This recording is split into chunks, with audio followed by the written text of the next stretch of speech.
Pertama sekali, QPAC ingin mengucapkan ribuan terima kasih kepada Spoksu dan juga PDRM yang diketuai oleh yang dihormati Komisioner Polis Sarawak Dato' Azman yang telah mengadakan majlis pada pagi ini.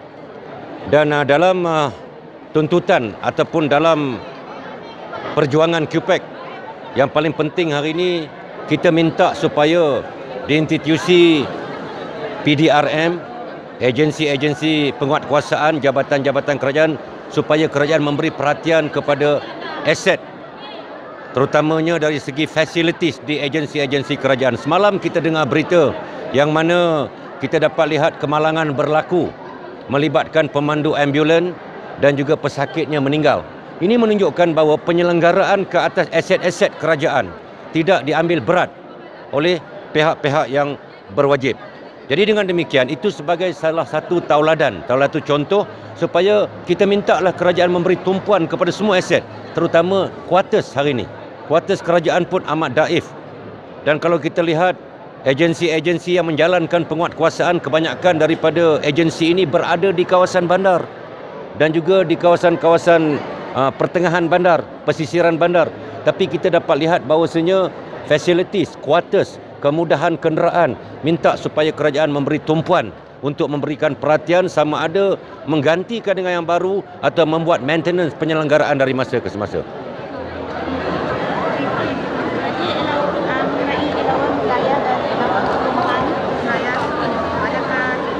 Jadi elon wilayah dan juga elon perumahan wilayah, kita sedar cost of living hari ini memang meningkat. Dan kita merasakan supaya elon wilayah dan elon perumahan wilayah ini perlu diberi perhatian serius. Kalau kita tak minta kepada kerajaan, kita nak minta kepada siapa? Kerajaan adalah merupakan ayahanda dan bonda kepada kita.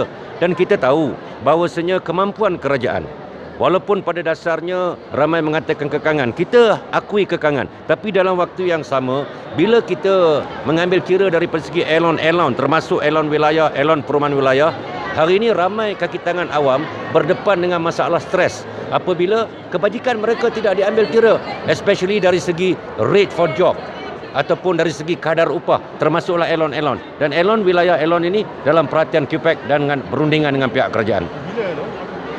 Kita minta dalam secepat mungkin.